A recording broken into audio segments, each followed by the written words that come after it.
나무아미타불. 오늘도 현대를 살아가는 우리들의 마음이 편안하길 기원합니다. 혹시 이런 고민 해보신 적 있으신가요? 월급이 올라도 왜 더 불안할까? 승진했는데 왜 더 초조할까? 집을 샀는데 왜 더 답답할까? 부처님께서는 2500년 전에 이미 이 답을 알고 계셨습니다. 오늘은 부처님의 깊은 지혜를 통해 현대인의 가장 큰 괴로움, 바로 집착에서 벗어나는 법을 말씀드리겠습니다. 이건 전설처럼 전해져 내려오는 이야기지만 정말 중요한 깨달음이 담겨 있습니다. 2500년 전 어떤 나라의 왕자가 있었습니다. 아버지는 엄청난 부와 권력을 가진 왕이었죠. 나라 전체가 왕의 것이었고 수많은 신하들이 무릎을 꿇었습니다. 왕자는 이 모든 것을 물려받을 운명이었죠.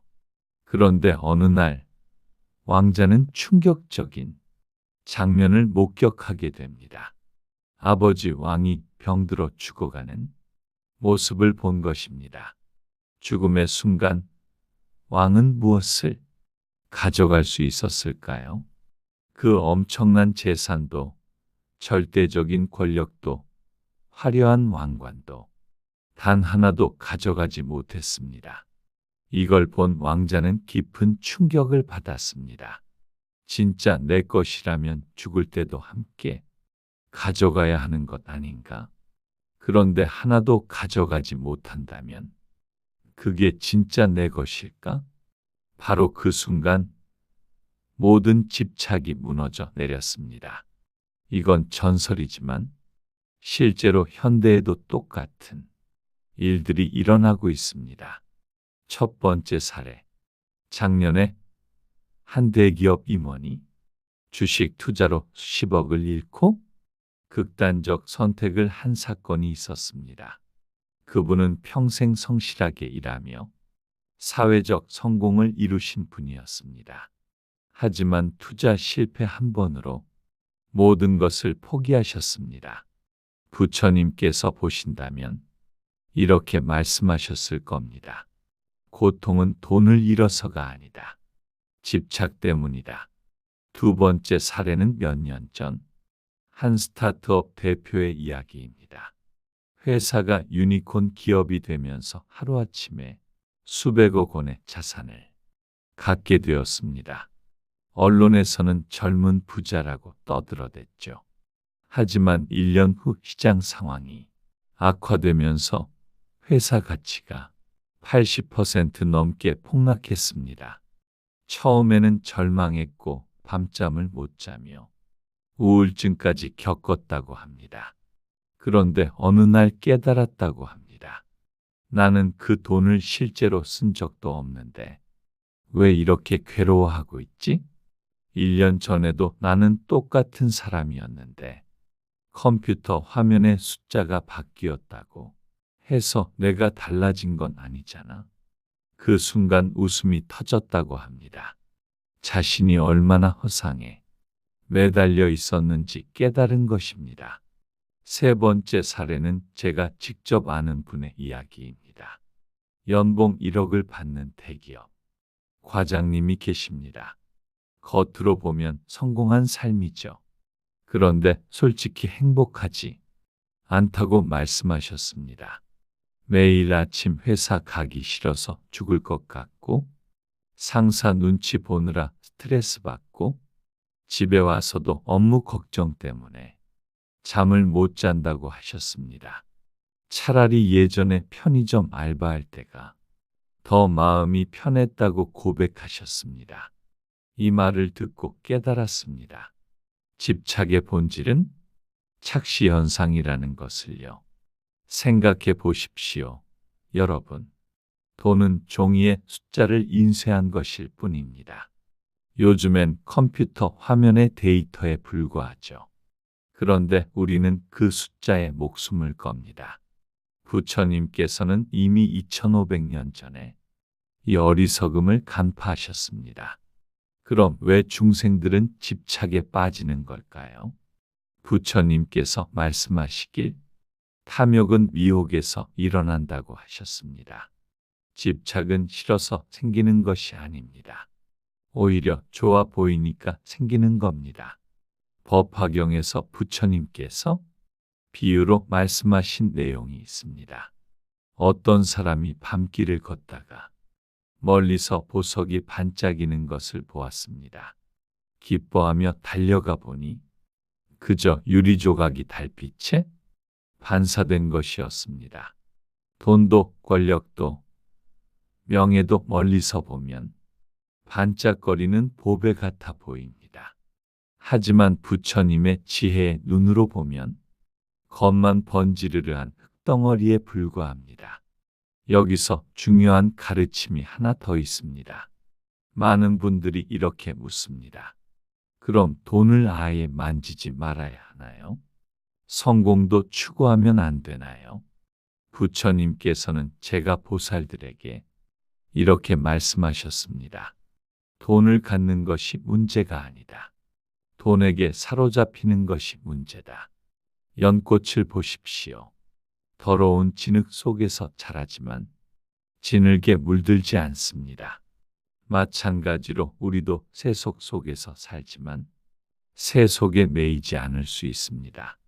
진정한 깨달음이란 이 착각에서 벗어나는 것입니다. 그럼 어떻게 집착에서 벗어날 수 있을까요? 많은 분들이 노력해서 집착을 끊어야겠다고 생각합니다. 하지만 부처님께서는 다르게 말씀하셨습니다. 억지로 끊으려 하지 마라. 다만 실상을 보라. 어둠 속에서 밧줄을 뱀으로 착각했을 때 어떻게 공포가 사라지나요? 진실을 본 순간 저절로 사라지죠. 집착도 마찬가지입니다. 그것의 무상함과 허망함을 정확히 꿰뚫어 보는 순간 저절로 손에서 떨어져 나갑니다. 그럼 구체적으로 어떻게 실상을 볼 수 있을까요? 첫째, 집착이 일어날 때마다 이렇게 자문해 보십시오. 이게 정말 나를 행복하게 해줄까? 이게 영원히 내 것일까? 죽을 때 가져갈 수 있을까? 둘째, 부처님께서 가르쳐 주신 관조법을 실천해 보십시오. 아침에 일어나서 5분, 저녁에 잠들기 전 5분. 내가 오늘 무엇에 집착했나? 그것이 나에게 진정한 평화를 가져다 주었나? 셋째, 감사 명상을 해보십시오. 지금 이 순간 여러분이 가진 것들을 떠올려 보십시오. 숨을 쉴 수 있다는 것, 볼 수 있다는 것, 들을 수 있다는 것, 이미 충분히 풍요롭다는 걸 깨닫게 됩니다. 정리하겠습니다. 첫째, 집착은 좋아 보인다는 착각에서 생깁니다. 둘째, 돈과 성공과 명예는 본질적으로 무상무아입니다. 셋째, 억지로 놓으려 하지 말고 실상을 보십시오. 넷째, 매일 조금씩 관조와 감사를 실천하십시오. 돈과 성공 필요하시면 쓰십시오. 하지만 거기에 마음이 매이지는 마십시오.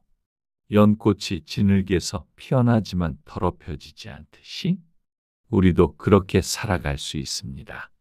부처님께서 제가 보살님들께 마지막으로 당부하신 말씀이 있습니다. 세상 사람들과 함께 살되 세상에 물들지 마라. 물 위를 떠가는 기러기처럼 흔적을 남기지 마라. 이 말씀의 뜻은 이렇습니다. 우리는 세상 속에서 살아야 하지만 세상의 탐욕과 성냄과 어리석음에 휘둘리지 말라는 것입니다. 진정한 행복은 멀리 있지 않습니다. 지금 이 순간 여러분이 숨 쉬고 계신 이 자리가 바로 정토입니다. 집착을 내려놓는 순간 모든 중생이 본래 갖고 있던 불성이 드러납니다. 여러분 모두 이미 완전한 존재입니다. 다만 집착이라는 구름이 본래의 맑은 하늘을 가리고 있을 뿐입니다. 오늘 이 말씀이 현대를 살아가시는 모든 분들께 작은 도움이 되길 바랍니다. 그리고 혹시 오늘 말씀이 도움이 되셨다면 댓글로 여러분의 경험도 나눠주세요. 어떤 것에 집착하고 계신지, 어떻게 극복하려고 노력하고 계신지, 함께 나누면 더 큰 깨달음을 얻을 수 있을 겁니다. 다음 영상에서는 부처님의 또 다른 지혜로 현대인의 고민을 해결하는 방법에 대해 말씀드리겠습니다. 모든 중생이 괴로움에서 벗어나 진정한 행복을 누리길 간절히 발언합니다. 나무아미타불, 관세음보살.